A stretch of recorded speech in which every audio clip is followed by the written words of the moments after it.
Live. Hi guys, welcome to Zero Shields TV, and I'm excited. Our guest is from South Africa. We are just gossiping about the time difference and stuff like that because we thought the show would be late. But his name is Ahmed Tilly. His CV reads like a movie, and he has done everything. He's been there since 1996. That's around 25 years. Some of you, when you started advertising, you are not born. So I'm not going to talk about you. Ahmed, please tell us something about yourself and welcome to the show. Thank you. Thanks for having me on the show, and hello to all your viewers. It's nice to be actually talking to people outside South Africa. So I'm very excited about this. Oh, well, welcome to Kenya. I forgot to say welcome to Kenya. Thanks. Yeah, I mean, Kenya. You know, the problem with us in South Africa is that our worldview is, I believe, is quite small, and I think we neglect Africa first. I myself haven't been to Kenya, and I think it's something that I've always wanted to do is explore more of our own continent. So I look forward, hopefully, one day when this damn pandemic is over, that we can do some traveling and I can come through and visit your beautiful country. You're welcome anytime. We have a lot of things to show you, a lot of people. It's fun, and our advertising industry is, I don't know if yours is better than ours, but ours is definitely better than yours.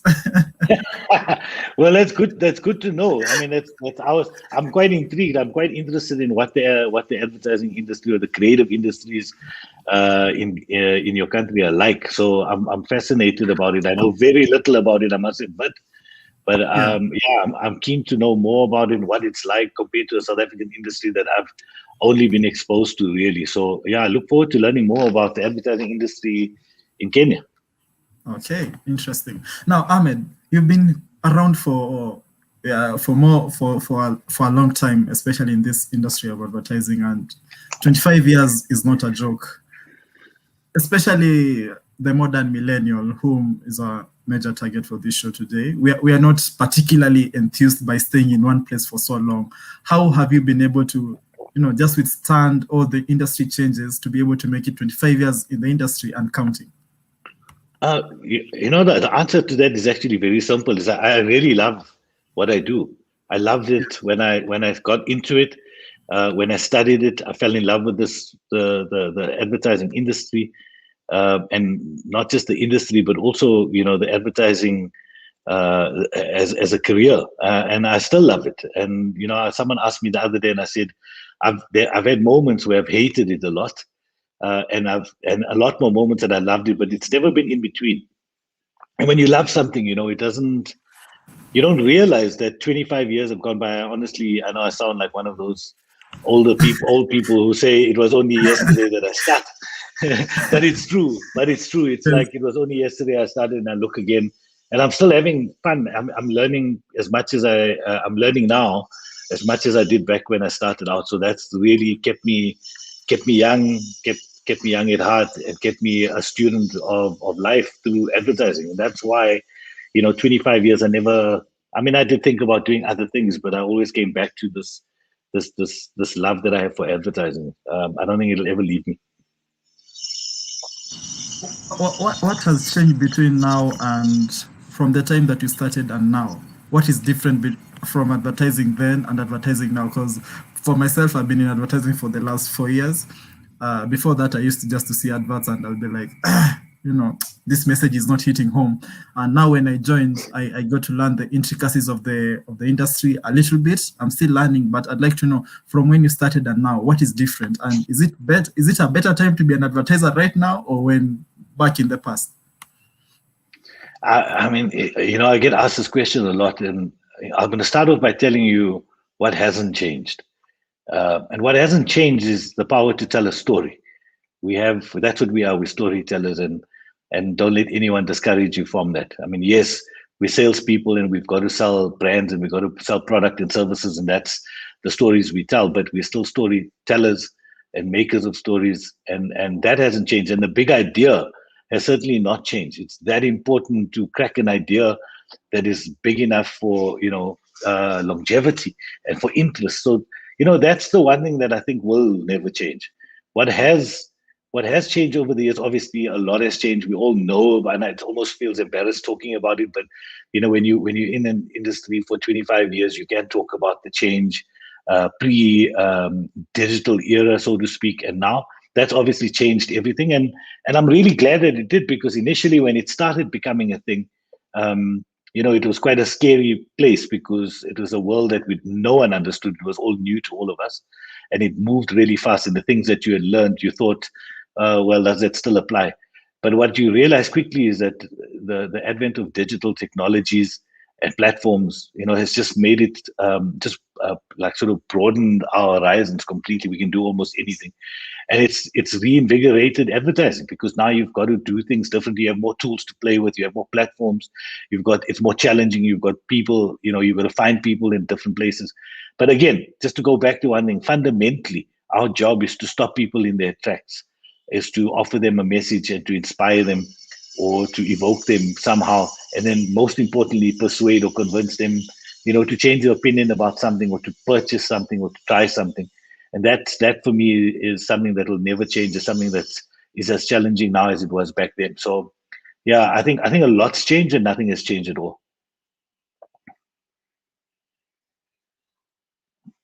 Oh my God, I put myself on mute. I'm supposed to be digitally savvy. This is such a shame.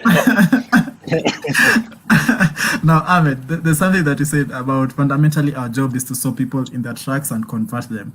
And I remember following your LinkedIn account, you preach a lot about an ad not being an ad.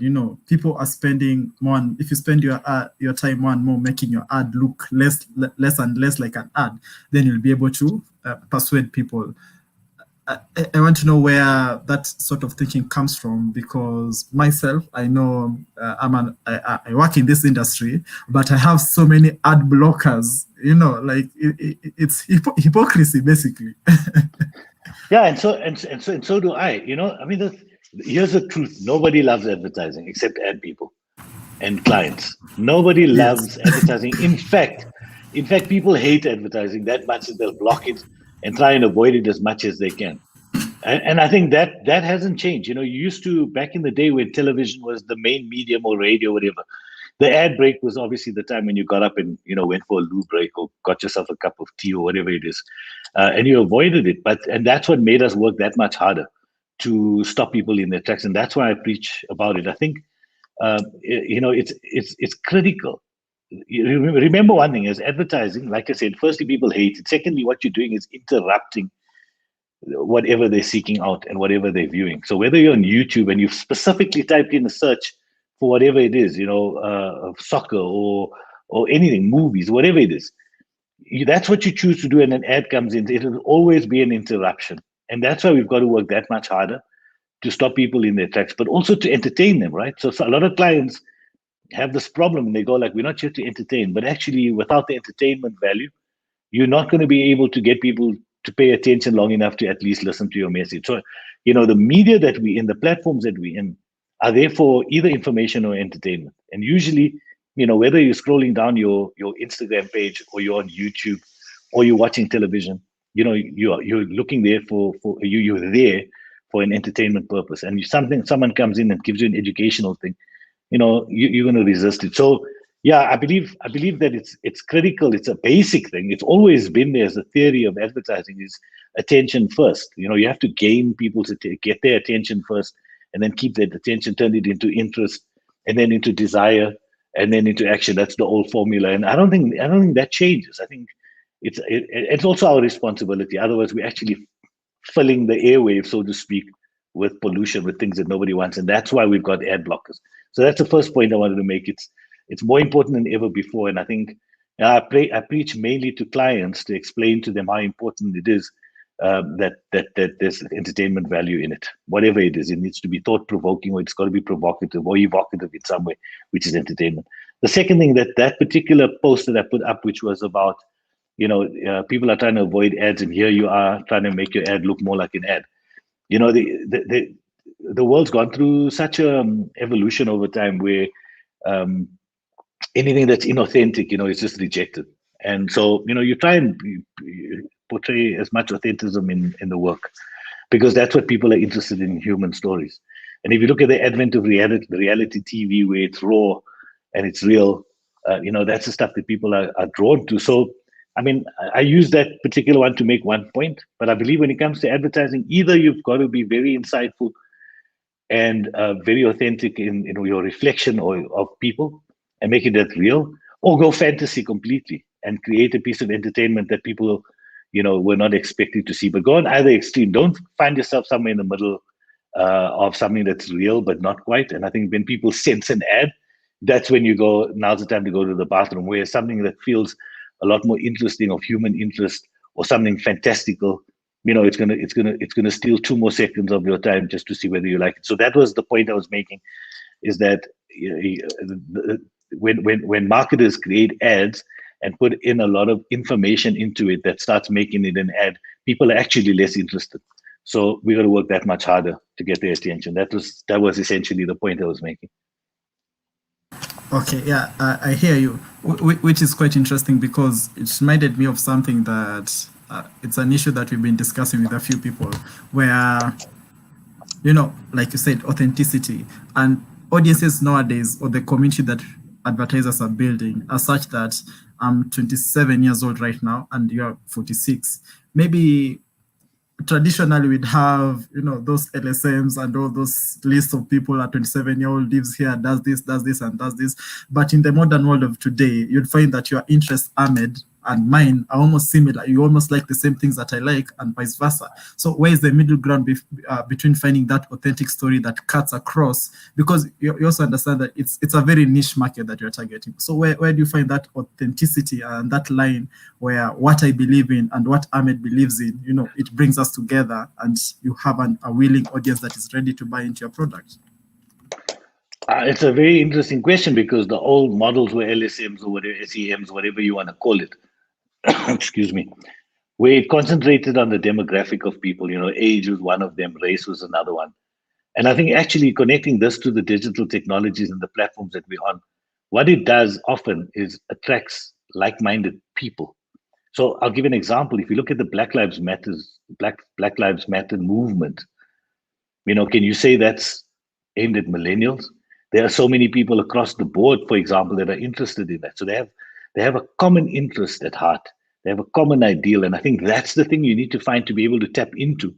Because when you tap into that thing that is common amongst all those people across the board, you have an opportunity to be genuinely authentic about what you're saying. So, I use that example, which is a social one, a social political one, but the aspirations that people have, or the likes, like you said, those kind of things that you find that in common. Take football. Football's another thing, that it cuts through race, it cuts through age, it cuts through gender. And so you've got to be able to tap into a common insight, like that, a human insight, not a young human insight or an older human insight, but actually a universal human truth. That's one way of doing it. The other way is to actually pick a lane and go, for this thing that we're doing, we're not just creating a film or whatever it is, we're creating an ad campaign to sell to this particular market. That means you've got to pick that lane and attack that market, so to speak, and don't try to be all things to all people. Because that's the other thing that we can make a mistake, commonly made mistake, which is, trying to appeal to too broad an audience, because then the work becomes too generic, too universal, and then it loses any opportunity to hit home a message quite hard. So it depends on the situation, but if you are talking to a specific audience that's got a range of different gender or age or race, find the common interest in there. And then the alternative is to actually pick a lane and go, I'm actually going to go and attack this audience, and that's right for them. And it's okay if I don't capture the other market, because this campaign is aimed at them. And I think to be that targeted and single-minded, makes your work a lot better.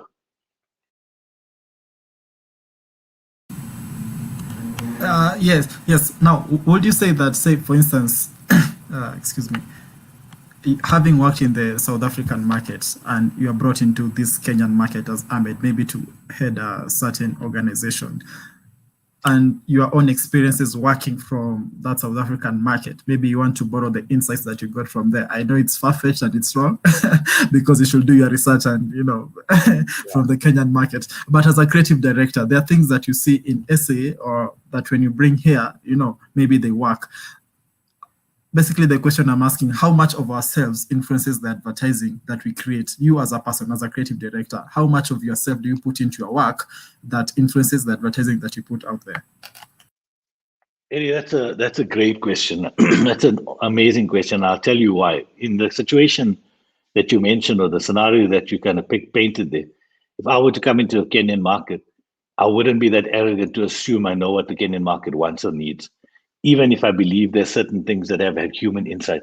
Remember, we don't just come up with ideas, but we execute them as well. And the execution also, has an effect on how effective, has an impact on how effective that piece of communication in the way we portray certain ideas.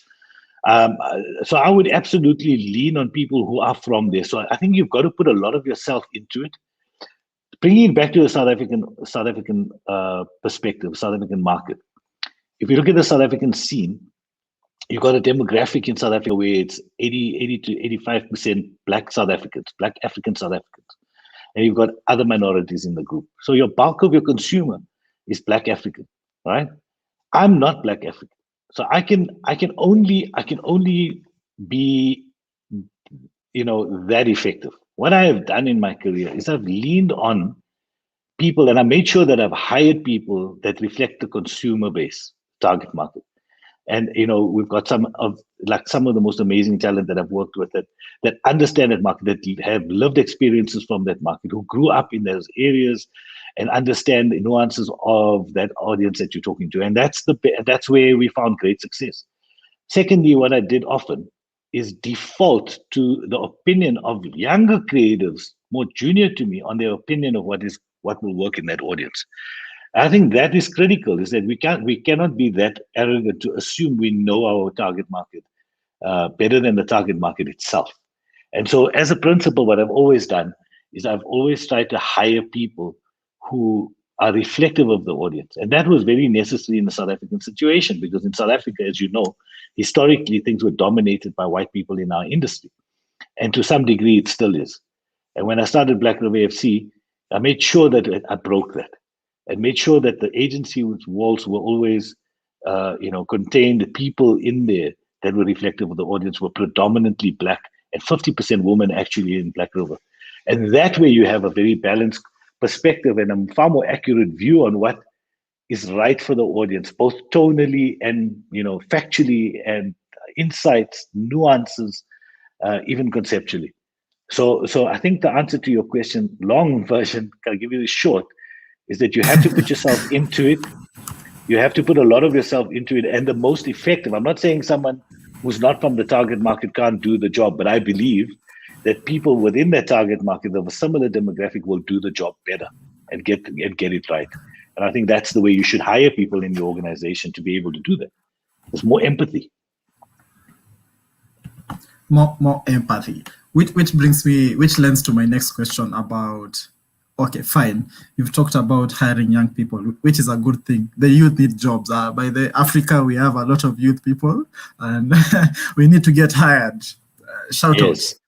By the way, I forgot to say, Ahmed has a section called Ask Ahmed Anything, and you can ask him anything, including a job. He recommends people. I try my best. I really wanted to put that one out there so that people know. Now, Ahmed, let me ask borrowing into the previous question, is the matter of where research comes in. Fine, you ask these young people, he says this, she says that, and she says that. But you also talk a lot about your gut, trusting your gut and going with your gut. And I remember you also had this discussion with my previous guest last week about how much of the gut you should trust and how much of the research, because the research may be saying people are not buying blue cars, but in you, you feel like, a blue car will sell. So how much of your gut are you going to put into the personality that you're putting into this ad? I've been very critical of research in my history, because I think the research that I was referring to or critical of is pre-testing an idea, which I think I really don't like, because you have a panel of people in a room and they all feel obliged to say a certain thing, and there's so many dynamics there. Having said that, and I'll get to the gut thing in a minute, but having said that, I think that data is really important, because within data and research, essentially, you can find some amazing nuggets in there that actually could be the solution to your advertising, your creativity. You could find out, I'm just making stuff up, but there could be a certain vehicle that's not selling to women. And you could actually go, why don't we actually change the target market? That data will tell you that actually only 20% of women are buying this car. You could make that a campaign and sell that particular vehicle. I'm using that as an example, but to women, and you could change the trajectory of that business. So data is really important. Where I think gut plays a bigger role is in the creative execution of things. So intuitive, instinctive, guttural response to creative messaging, I believe there's no science in the world that can measure that, that can show you that will be more effective than your gut. Your gut or your instinct as a creative person, is spending every single minute of every day dedicated to this art and craft of advertising. So you're exposing yourself to the audience, you're exposing yourself to lots of different things, comedians, to social media, you're exposing yourself to the temperature out there, to world events, the whole thing. And that helps refine your instinct for what will work and what won't work. And so I believe that, when you talk about a piece of creativity, you don't absorb it with your brain. You absorb it with your instinct, with your heart. If you look at anything that's creative, you look at art, if you look at music, if you look at movies, most of those, the response to those things are guttural. It's something that you feel instinctively and you respond to it. Now, even though we're selling a product, our output is usually in the form of some kind of art, whether that's a musical track, something you hear on radio, something you see online on a video or YouTube or WhatsApp or whatever it is. So creating those stories for me is a guttural thing. And I think that you cannot break that down into a science, because by doing that, you're actually removing the magic. So you've got to be led by your gut. And that's a difficult thing for some people to do. Some people are that way inclined and some people are not. Creative directors have a better guttural instinct for stuff like that, will be more successful. But most importantly, marketers and clients who have a good instinct and gut for what is going to work creatively are the ones that will succeed. More often than not, they not. They don't have that fine tuning of the instinct. And so they make a decision based on what their brain's telling them, and exclusively what the brain is telling them, which is combating. It's a science versus the magic. And I'll always say that when it comes to creativity, you cannot lean towards science. You've got to lean towards magic.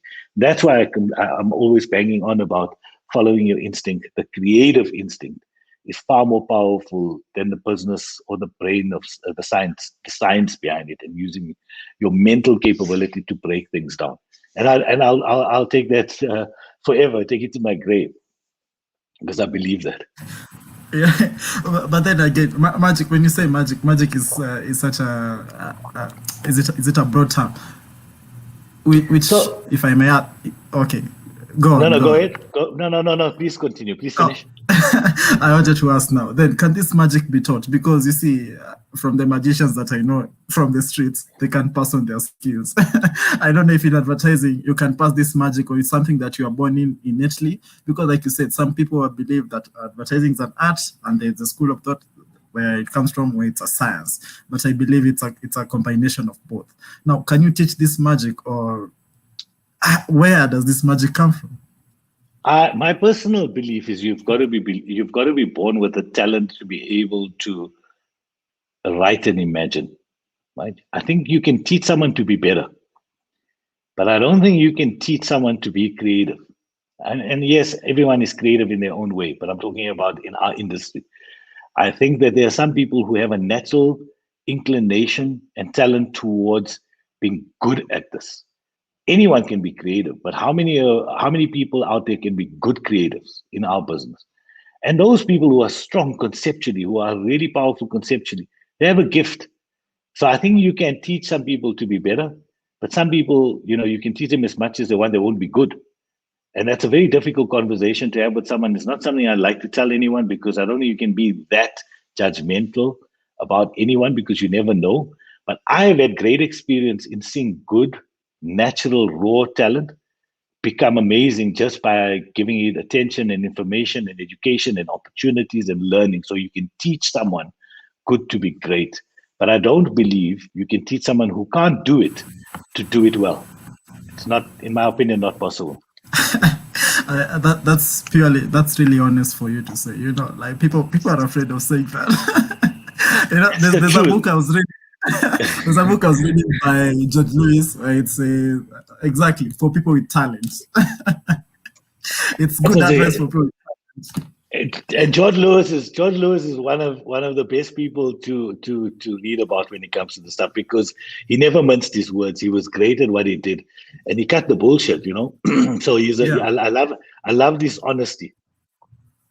So Ahmed, do you think that the industry has gone soft then? Because I feel like nowadays especially with the PC culture where you have to measure your words and cut twice before you speak, we're not expressive enough. We have to, you know, tick a lot of boxes to be able to pay our bills and also not to offend people, clients, audiences. Do you think the industry has become too soft? And if yes, is that affecting the kind of work that we're putting out?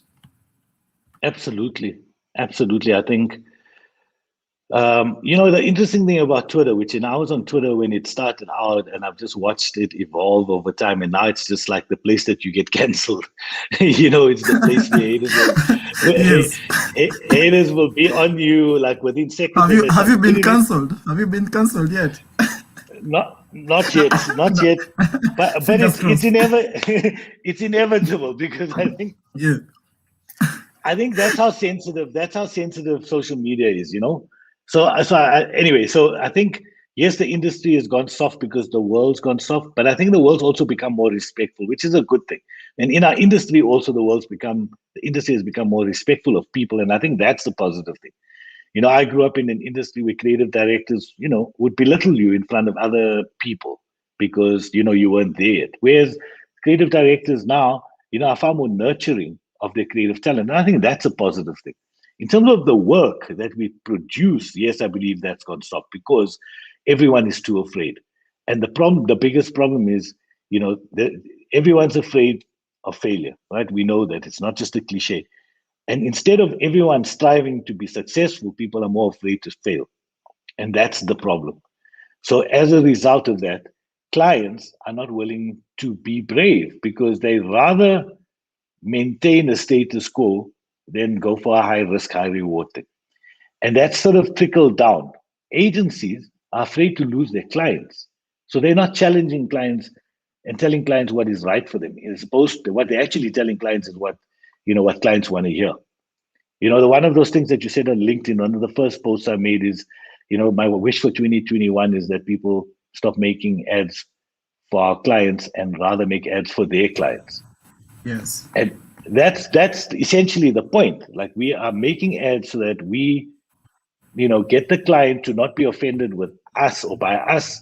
We don't rock that boat, as opposed to going like, what does the audience want? And the audience, mind you, here's an interesting thing. Even though the world we say has gone soft, if you look at the content that people are looking at now, and you look at the world events that are happening now, it is far more outrageous than it's ever been. You look at movies that we watch now, the topics, nothing is sacred anymore, right? So, you know, on the one hand, we've got like an evolution of the world that's going to a place with freedom to express whatever it is. World events, we've seen shockers, like the Donald Trumps of the world hit the screens and say some ridiculous thing. So we've become so desensitized to it. Imagine you've got to be able to keep up to that level. So on the one hand, the world's gone extreme. On the other hand, we've got soft. And I think that doesn't make sense to me, because we actually operate within that world. When you're on YouTube and watching a YouTube video, the content of that is probably not, you know, restricted in any way. And you're coming in with a brand that's got all these restrictions on it. It doesn't behave well next to that content. So yeah, I think we've gone soft, and I think it's affected the work. I speak certainly from a South African point of view. I think, you know, the work's gone very soft and very tame. There are moments of brilliance that in the South African scene, we've seen some really like great pieces of work, you know, but by and large, I believe the standard has dropped, and the excuses for that are there isn't money and clients are giving us less time and there are more restrictions because people don't want to offend anyone on social media. Whatever the point is, the bottom line is I think we actually do ourselves a disservice. We need to be braver and bolder in our messaging, and we have to work that much harder to stand out. Coming back to my first point, so yeah, I think we've gone soft. I really do. Okay, interesting, because now we have a couple of questions, but I really want to pick up on that conversation about social media, because there are a couple of questions I had prepared for you. Tough questions, but very good tough questions.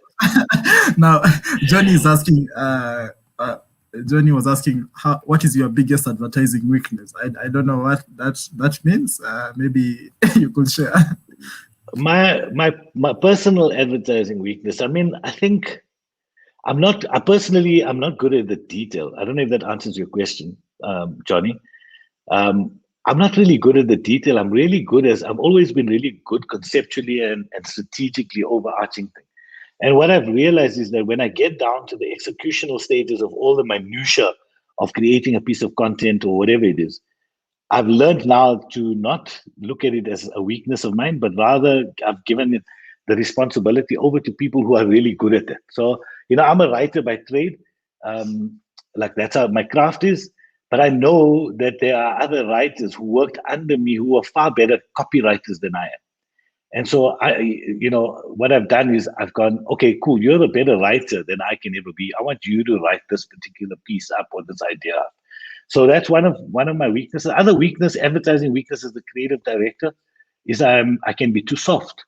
I can be too nurturing and too empathetic or too sympathetic, and as a result of that, I'm not strong enough to be able to tell some of the people that I work with that your idea is not strong enough, and I don't push people hard enough. I worked on it over the last few years.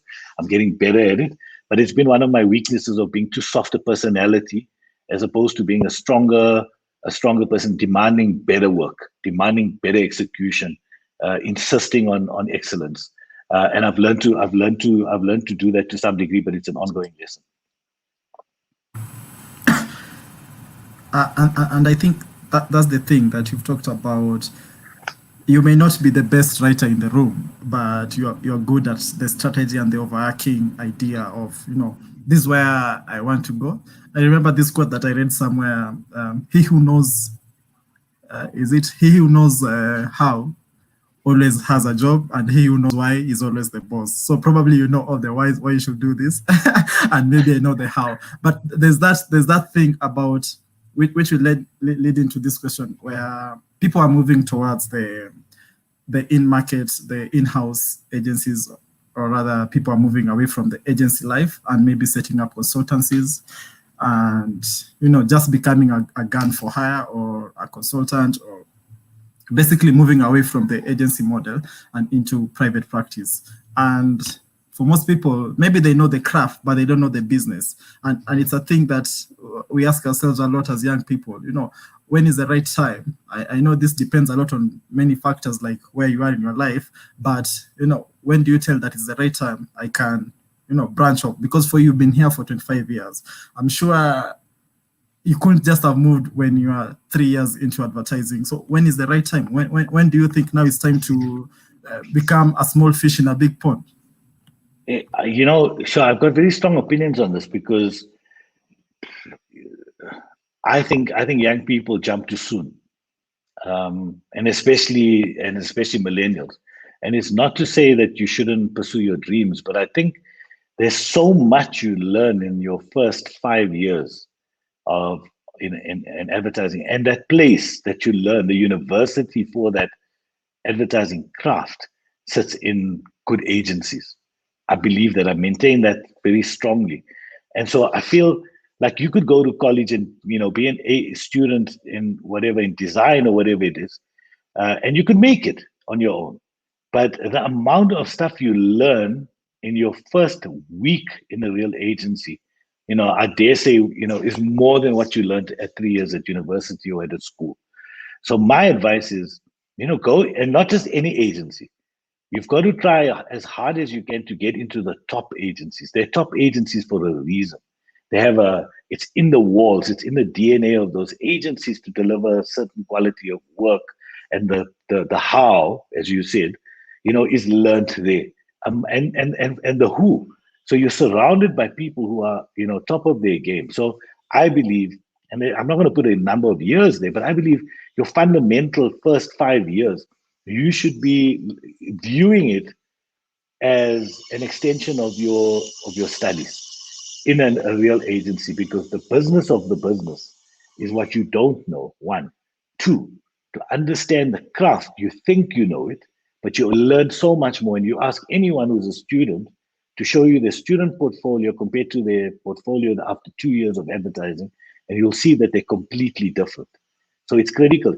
And three, you learn about culture and importance of people in an organization. So when you do start something, you have some recollection and information in terms of how culturally to organize your business, to be able to be successful, both from a craft point of view, from a business, all three, business, craft, and culture. And so I think young people shouldn't jump the gun. I know it's possible to do it, but still you stand a much better chance. I mean, take anything. You could be a talented engineer or mechanic, right? You could study to be a mechanic and start your own business. Nothing wrong with it. But your learning curve will be a lot slower and longer.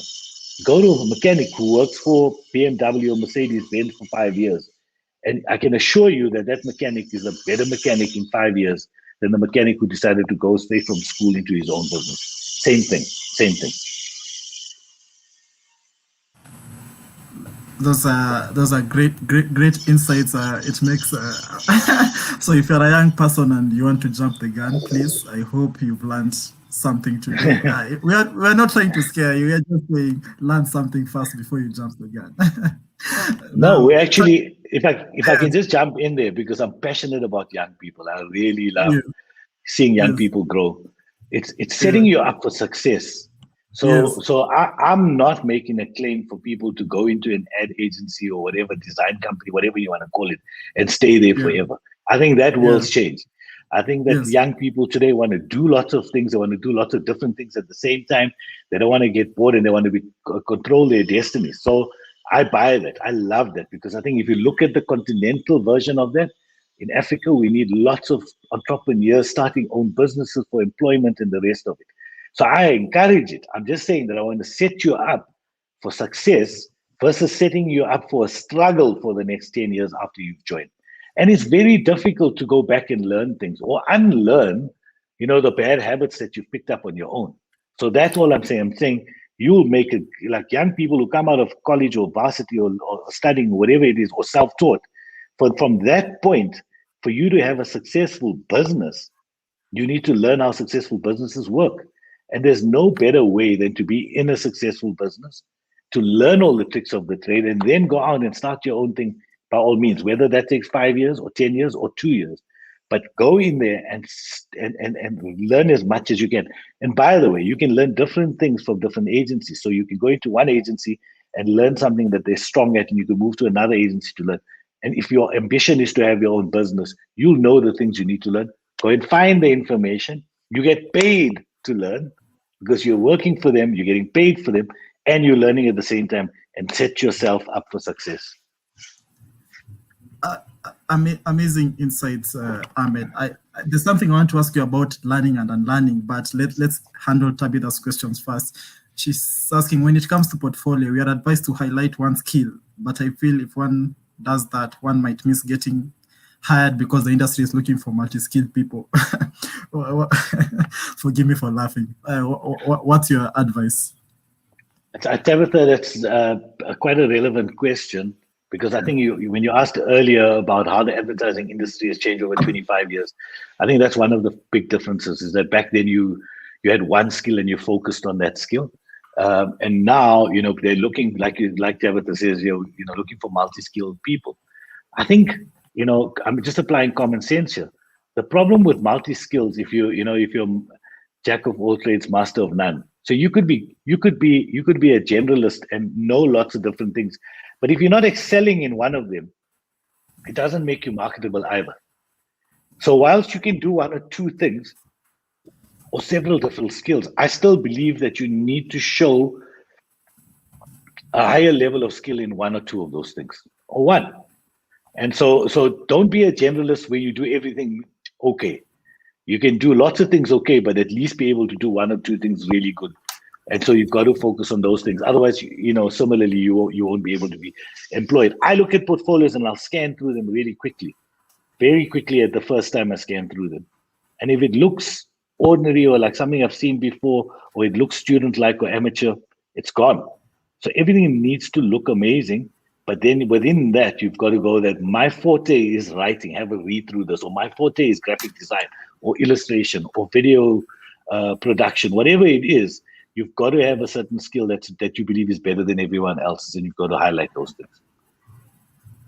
Okay, so then does that mean that this is a question I also personally struggle with? Like when industries in that anywhere basically they're asking, so for this job we need 40 years of experience, and you're maybe just 25 years old there.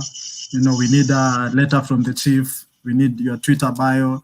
All these things just to cut out the chaff from the wheat. And here you're telling us about, being able to find your forte and, excelling in that one thing. So I might find my forte and say, my forte for me, it's writing. This is what I do well, but I can also do A, B, and C, and D, depending on the occasion. Now, you also need experience for all this. I need experience for writing, but, maybe the agencies are not willing to give me this experience. Then how then do I mitigate these challenges such that when I send you my portfolio as Ahmed, you're able to see, okay, fine, this guy is not employed, but he's doing A, B, and C to try and build his skill set up. So where is that mitigation? Where is the balance? So, it's a difficult question to answer and a difficult problem to solve, right? So I think in the South African scene, I don't know what it's like in Kenya, but in South Africa, lots of agencies have embarked on mentorship programs, internship programs, where once a year they take in a number of people on an internship program with a smaller salary to get your foot in the door. And then at the end of the year, they do an assessment. And it gives you the experience you need for that 1 year. In the absence of that, all I can say is you've got to keep working on your skill on your time. But, no one's going to give you a handout. No one's going to say, oh, come in and we'll give you the experience you need. I know it's like caught between a rock and a hard place, but you've got to be persistent. You've got to be willing to make some sacrifices to attain that skill, whatever that sacrifice is, whether it means relocating, whether it means working for little to no money. It's not the right way to go about it. But if you're lacking, if you're not able to market yourself, you've got to ask yourself, what do I need to do to be marketable? So in the absence of internship programs at organizations, where you have an opportunity to get a foot in the door, you've just got to craft and harness your skills on your own. And that's why I do the Ask Ahmed Anything. It's like an opportunity for questions like this to happen, and an opportunity for people to kind of, just get an answer to very basic questions that hopefully will help them and their portfolios become more marketable. That's it. Coming back to that whole talent thing. If you don't have a specific skill that you're really that good, remember, you got competition, like anything in life. When you send me your portfolio, or you send your portfolio to a creative director, remember the creative director is receiving 10 to 15, 20, different portfolios and CVs in a month. Well, what's going to make your thing stand out? And then ultimately, in fairness to the agency, they want the best skill. They want the best skill in the organization. That's what they need to do. So you've got to, that's why I say find your forte. Because when you're trying to be too many different things, you're going to do all of them okay. If you find a specific forte and you actually focus on that particular one and you know how to do the other things, but you can sharpen your pencil and sharpen your skills there, you stand a better chance of getting in for that. So you may limit your chance because you're looking at, a copywriter or a designer or multimedia artist or an illustrator first and foremost. So the options are limited. But you stand a better chance because it stands a better chance of standing out for the CD to say, that looks special, I want that person to work in. So yeah, there's no quick answer to that. I hope we have more mentorship and internship programs in Kenya. South Africa, we're starting to do a better job of that. We're only getting going. But it's certainly helping a lot of people get into the industry and have a fair shot at proving themselves and learning at the same time. Oh, okay. Now, I will ping back to that discussion because there's something that you've mentioned that we could discuss. Nisi is asking, how did we get to the point where clients do the agency jobs? It's like the agency guys are scared. That is, clients are creating their own campaigns and implementing their own campaigns. Is it It's true from your end? Because from Kenya, yeah, it's bad. It's a terrible situation. yeah. It is very true in South Africa as well. I haven't been in an agency necessarily, but I've had enough experience to see that the clients have wield a lot more power over agencies. And I think yes, agency people are scared of losing the business. I think it comes to a point where you've got to ask yourself principally what kind of agency you are, what kind of organization you have. And I was lucky that at Black River FC we turned away a lot of business because the business wasn't like-minded. So starting at that starting point, you've got to try and find clients who who are like-minded. So if you are about thought-provoking concepts, or if you're about youth marketing, anything specific, and you are unapologetic about that, you've got to find a client that wants that kind of work because it makes the journey a lot easier. That you're not fighting with it. And by the way, when you make that call, it means you have to be willing to sacrifice something for it, which is usually money. So you've got to be willing to argue against the client, which means you're going to frustrate the client possibly, and you may lose the business. And it's a fine balance, right? You can't just say, well, if they go, they go because it's people's jobs. But at the same time, you have to stand for something. You've got to go. We believe that this kind of creativity is going to help that business grow. And you need to put your money where your mouth is. You need to be able to stand up to the client and go, no, what you're doing is wrong. Or what you're asking us to do is not going to serve your business, and fight for that. You've got to fight harder for it. And you can do it in a respectful way. So I think that the world, as the last 5, 10 years, we've had recessions, we've had the pandemic, we've had, lots of money's tight. And the minute you don't have a lot of money, you want to risk less. And ironically, when you risk less, your communication becomes watered down and you're actually less effective. But for a client to make that decision is very difficult. The decision has to be the agencies to say, we don't want to do that kind of work, or we think you're doing wrong, and you've got to stand up. The problem is all agencies want the money so desperately that they are doing what the client wants. And that's creating a culture of, yes, that's what agencies will do. They'll do exactly what we're asking them to do. They do sign the checks. But if we don't give them expertise and guidance, there's no value in it. And I think that's what's happened. The problem with it is that they've lost value, and the clients are actually dominating what we do, which is not always good.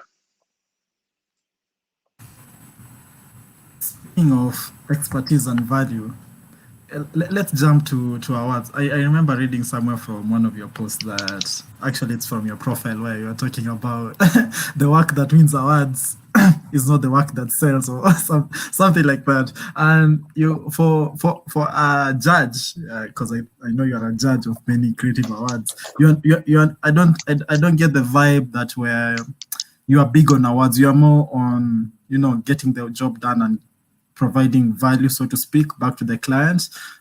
I just want to know your thought process behind it. So let's put it this way.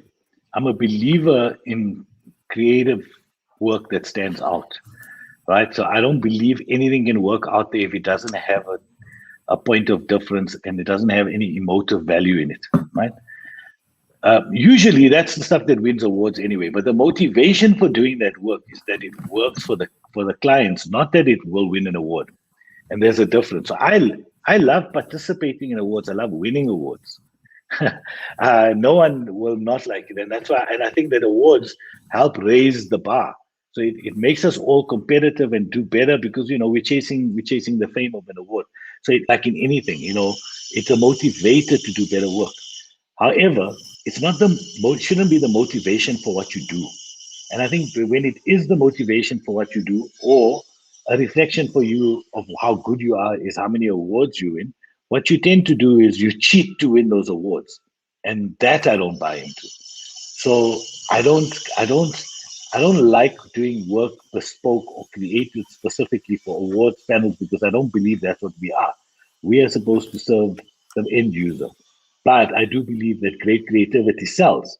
And if you take it's the same philosophy. It's just the flip side of the coin. I go, I want to do amazing creative work that stands out, that gets people talking about it, that's impossible to ignore, that is evocative and unexpected and all those good things, because it's going to sell, right? It'll probably win awards. And that's what it did at Black River FC. All the awards we won, were not done. The work was not done for the awards. The work was done to stand out for the client, to do a good job for the client. And by the way, they won awards, versus we're doing this piece of work to win the award and maybe it'll work for the client. I don't believe in that, the latter. Man, I can't believe time has flown that fast. It's been 50 minutes and I want to keep you here. I don't know if you have plans for the night. Do you have plans for the night? It's Friday night. There's a song. There's a song you should listen to by some. It's called "It's Friday Night." Okay, it's a bad song. I'm a terrible singer, but I understand. It's Friday night. If you see my Twitter profile, every Friday I play that song. Oh, you do? I'm going to play that song after this interview. If this interview ever ends, because I really don't want it to end. Now, but sadly, we have to come to a close, but not yet. There's still some things that you brought up. I want to know, Toffler said that the illiterate of the 21st century will be those who will not be those who are educated, who cannot read and write, but those who cannot learn and relearn. I want to know, what have you learned, what have you relearned, and what have you unlearned? Sure, you ask tough questions, eh?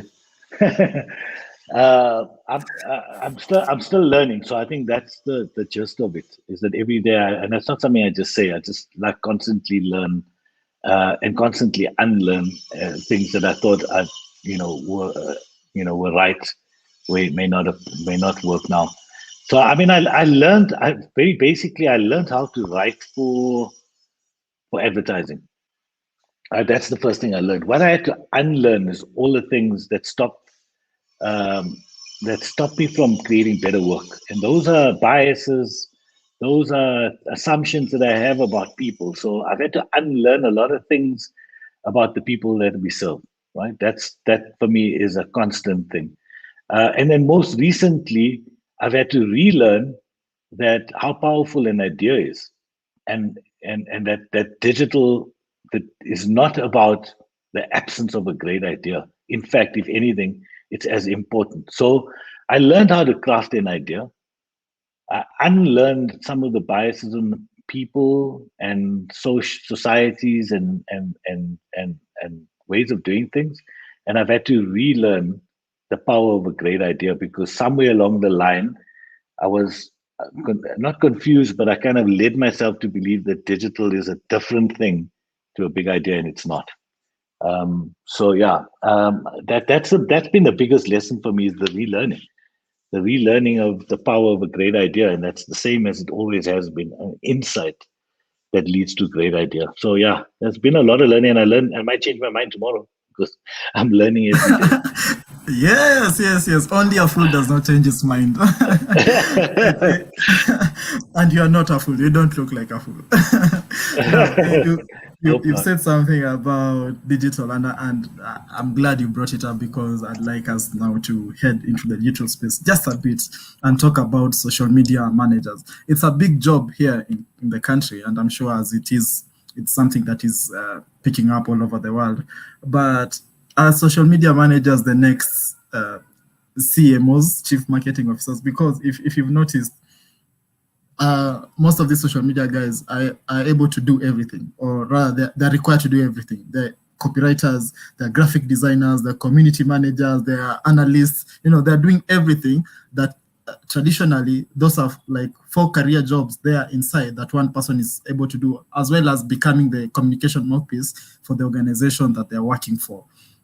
Are they the next big thing, and are we doing it the right way? Because just replying someone's DM, I don't think that's enough to term yourself as a marketing officer before jumping from the digital world into the C-suite offices. What do you think? Yeah, I mean, I think it's interesting, the evolution of the community manager that started out just kind of being quite a basic job to how important it is now.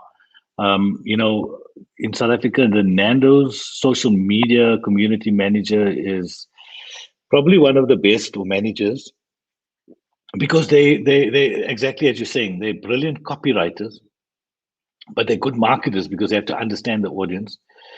But also they're brilliant at public relations and understanding how to respond quickly.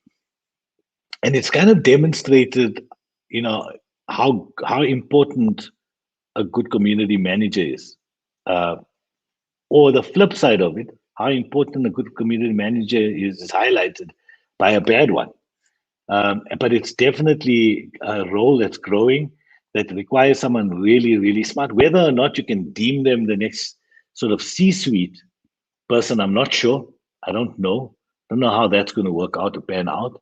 But certainly, I can assure you of one thing, which is their role is far more important than it's ever been before, and the importance that's been placed on the hiring the right kinds of people for community management, and community management as a whole, as a mini industry, you know, is gonna seek out smarter and smarter people. And I think, if anything, I think the copywriter not getting replaced because the copywriter has a different role, but certainly someone who's really sharp with wit and empathy, you know, is going to find the more value in community management than they have before. Okay. Now, Ahmed, maybe just there's a now. I think this is a rather more personal question, just from your perspective and from being in the industry for this number of years. We were talking about, and I've noticed from how you communicate is that you are big either on the idea or whether the idea is provocative or emotive. Now, if someone takes this conversation out of topic, what I'm about to say may sound very wrong, but I mean it in the best way possible. So let me just apologize. No offense intended. But but technically, women are more emotive, and they're able to tune into their feelings more. I'm sure you know that as well. And when it comes to advertising, it feels like they could be a better fit than even men when it comes to advertising, because they know how to channel emotions, they know how to get emotions, and they know how to pinpoint emotions better than men. Okay, not all men, but when you come to the industry, and when I saw your bio, I've seen that one of your achievements was being able to hire more women, and not just women, but more Black women. But in the advertising industry, there are very few women who are either leading the corporate, the industry as creative directors, or just providing guidance. Most of the people that you ever meet heading the industry are men, and it's a question of where is the disconnect? Are we not hiring enough women, or where is the problem from where you sit? The problem is men, right? So that's you said something, not all men, but that's the problem. The problem. Listen. I mean, I really mean this when I say, and it's based on my experiences in the past, but I've been privileged to have learned from women, from lots of women, and in my craft. Not that I didn't learn from men, and that's not a qualifier, but some of the people who made the biggest impact in my career have been women. And at Black River FC is a very good example of a successful agency. There were over 50% women in that organization. My MD was a woman. I had creative directors, more female creative directors that worked with me than I had male creative directors, right? And there's the other thing, like I believe that women should be heads of state. As New Zealand has demonstrated how a woman knows how to run things better, because women just are better in every respect. They are smarter, they're more empathetic, they Yes. understand more, they deliver more. That's how I really believe that. I really believe that. So there's no reason for women not to be there. The barrier is men. And if I use a racial example, in South Africa, the barrier was white men who refused to relinquish power. And they'd find any excuse or reason to, divert that agenda in any way possible. And in this case, it's the same thing. It's men. Men are the barrier to women succeeding. Because can I tell you what? I think men are Yeah. threatened by the effectiveness of women in anything that they do. So yeah, listen, like I don't want to do the not all men conversation, but I think men have to relinquish power. They've got to be less self-serving, and they've got to, You got to sacrifice something to be able to give someone a leg up. And I think women deserve that thing. And so far, the women that I know have never let me down in a professional sense ever. They've always delivered really amazing things. So, there's no real risk there. So men just need to get over themselves and hire more women and give them not just a seat at the table, but the voice at the table. Because when they do speak, when they're given the freedom to speak and taken seriously, amazing things happen. Amazing things happen. Yeah. Amazing things happen, and it's been an amazing time. And sadly, I know I have to let you go, but I'm the traditional African preacher. I keep saying we are coming to an end. We are coming to an end. So we are 3 hours later. We are definitely coming to an end. But I've just remembered there's a question I forgot to ask you. When it comes to advertising, do you think should the people find you, or do you find your people?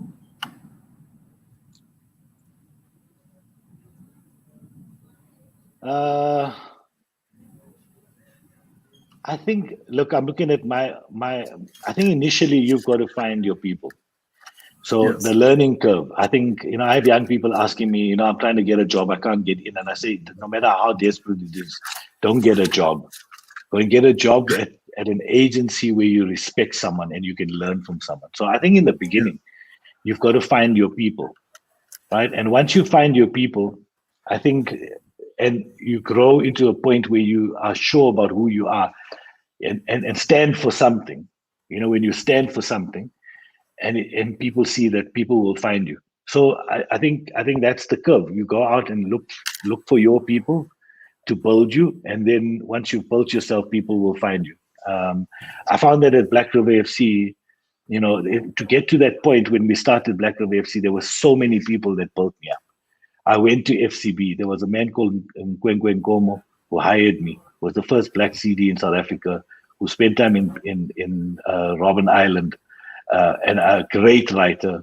When I seeked him out, I wanted to work with him, and I learned so much from him. Then I went to different places. I went to Jupiter, Cape Town, where I wanted to work with Ross Charles, who became a mentor and gave me some of my biggest breaks, and taught me so much. And Joanne Thomas, and there's a whole lot of other people there that taught me stuff. Nathan Reddy, I went to Gavin Reddy to work with Nathan Reddy.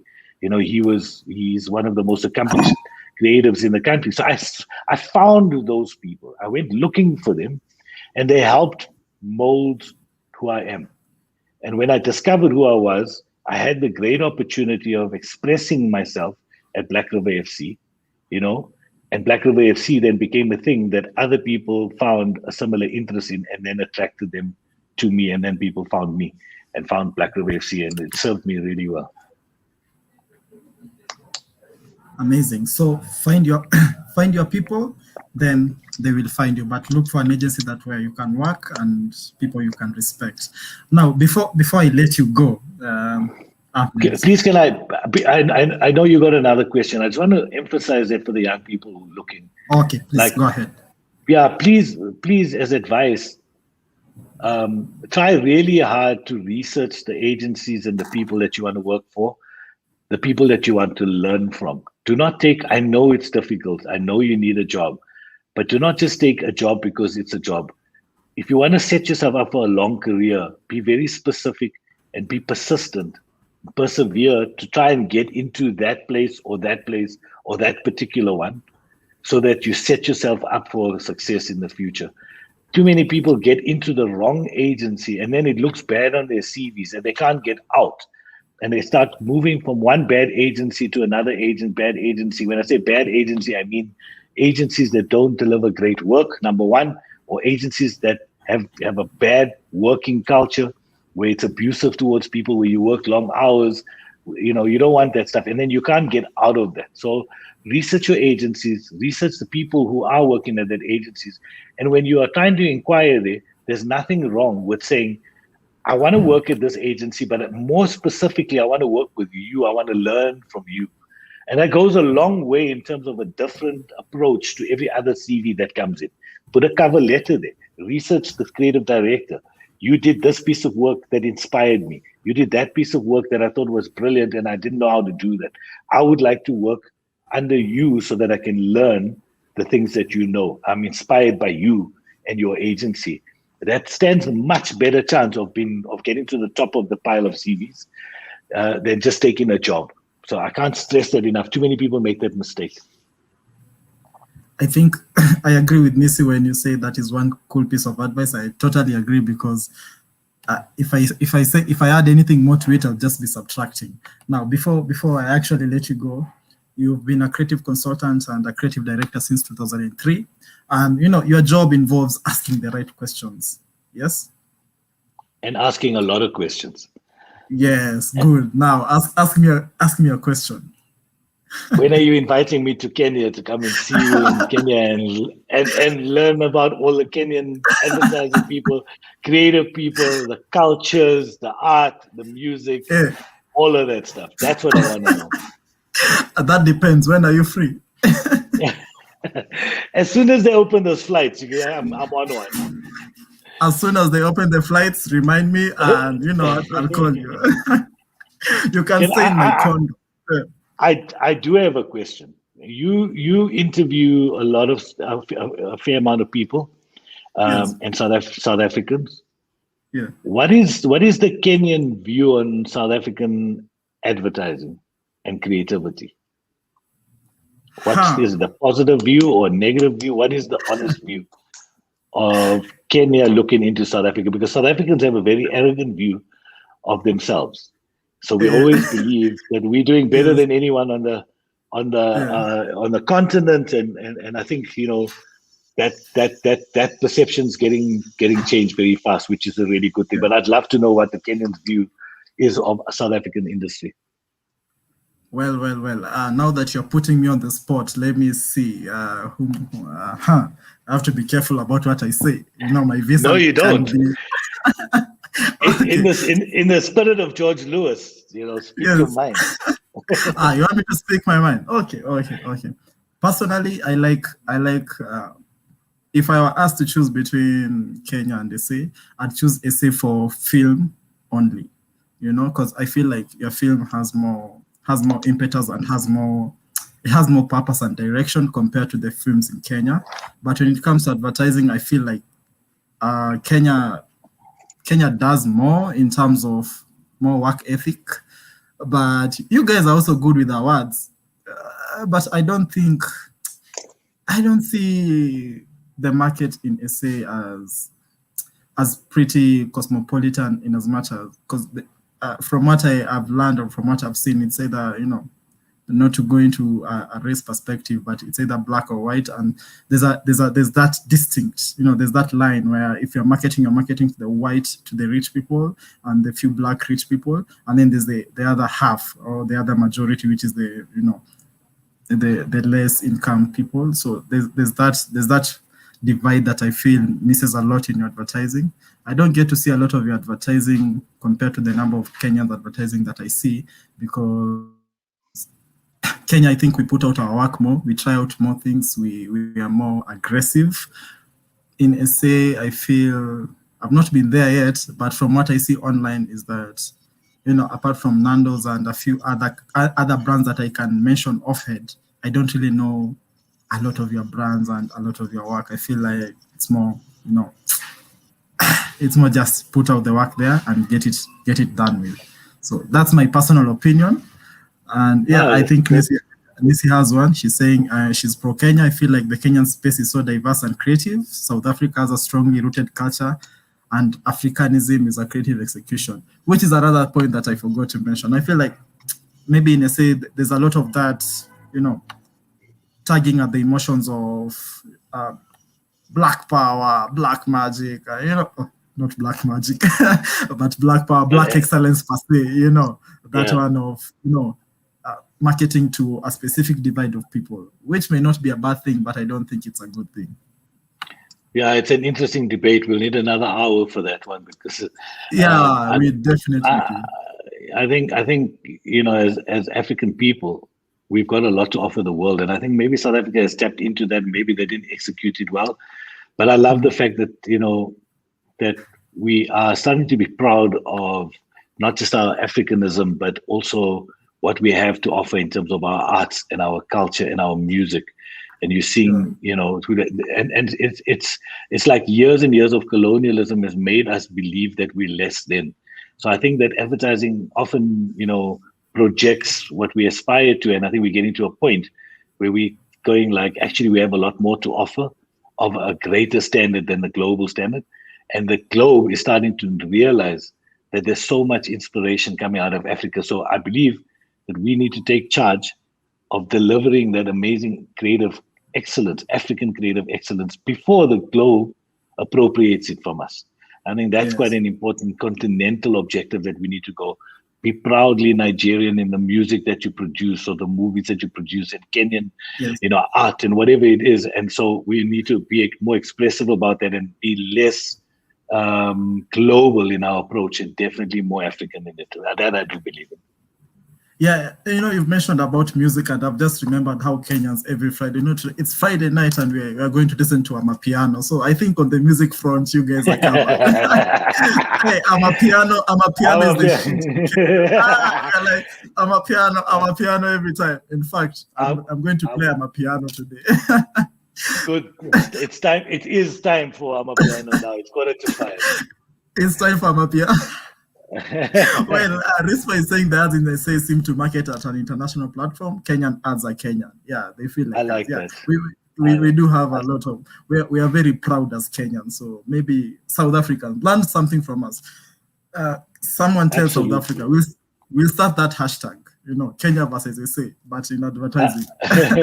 No, but I love that. I love that point. And I think South Africa is trying very hard to be more South African in its approach. I think you're right. Kenya and the other countries on the continent that are unapologetically, local, and we've been too desperate to impress again the global awards juries that it's affected our work. But I think over the last 5 or 10 years, there has been definitely a move towards being proudly South African in the work and finding our own sort of creative language, so that we don't sort of try too hard to be universal. Yeah. Now, before I finally let you go, this is the final let go. Yeah, I gotta go. Yeah, I'm jealous of everyone who's going to spend time with you, just to be able to one-on-one. But before I finally let you go, this is saying let's book a session with 2 South African guests and 2 Kenyan guests. Who knows? Yeah, we can make that happen. We can make that happen. But Ahmed, is there a question that I should have asked that I have not asked? Is there a question that you should have asked that you haven't? I'm not just saying this. I found your questions really thought-provoking, and I really appreciate that. I think you made me think about a lot of things. I love the way that you've approached it, and you've given me a fair chance to express my opinions, but also, I love the level of sophistication with which you've asked your questions. So I don't have anything more. I think you've made me think enough for a Friday afternoon. Thank you very much. Okay. We don't want to do any more thinking. Maybe just this session that you hold, and I find it particularly interesting about the Ask Ahmed Anything. And I don't know if people can reach you over there, or how, maybe if someone wants to talk to you at a one-on-one level, maybe there's some question they wanted to ask, but they couldn't ask here. Yes. Sure. I haven't done an Ask Ahmed Anything session this year, which I need to do, but just life has got carried away. But I do it via Insta Live, so you can follow me at Ahmed Tilly, AHMEDTILLY, and you can definitely DM me there and get all of me there if you feel like, on Instagram. Yes, that's amazing. Follow him. He has really nice pictures. I remember I've seen your latest picture of that house with Netflix in the woods. That is my perfect life. That's what I want. How much did it cost? I started daydreaming about places like this when we went into lockdown, and now it's become a habit. So yeah, I have a fantasy of owning one of those and making it a creative retreat somewhere, so creative people can come there and get spoiled, and at the same time, come up with great creative ideas. That's the dream. Maybe one day. I have an idea. Of how we can make it happen. Let's use your money and my energy to make it happen. What do you think? You're making a great assumption. I have enough money to buy that cottage. But anyway, I get you. Thank you so much, guys, for tuning in to our Thank session you. today. That was Ahmed Tilly from South Africa. Ahmed, do you want to tell your people anything? If they can book the next flight to come and see you, if you will host them and all that, those sweet stuff that people say at the end. No, just thank you for listening in, and thank you for pushing guys like old men like me. I think that young people out there, if you're listening, just like have a healthy disrespect for the rules and create newness. That's what we want. That's what you have. You have guts and you have balls to do it. And I look forward to be inspired by the work that you create that just breaks all rules and boundaries. So please, yeah, keep doing you. Keep doing you, find your forte, and you remember always find your forte and be good. Don't do drugs, stay in school, kids, and live your life, love your life. Thank you so much for tuning into this session. I hope next week we'll find another guest as exciting and as thought-provoking as Ahmed. But this was a good session. I've laughed, I've had fun. We are coming to South Africa. Ama we meet in Zimbabwe there katikati on the border, and then you teach you some tricky Swahili words. Come over. Thank you very much for the chat. I really appreciate it. It was really an amazing session. Thank you. Okay. Bye guys. Ahmed, don't leave yet. Okay.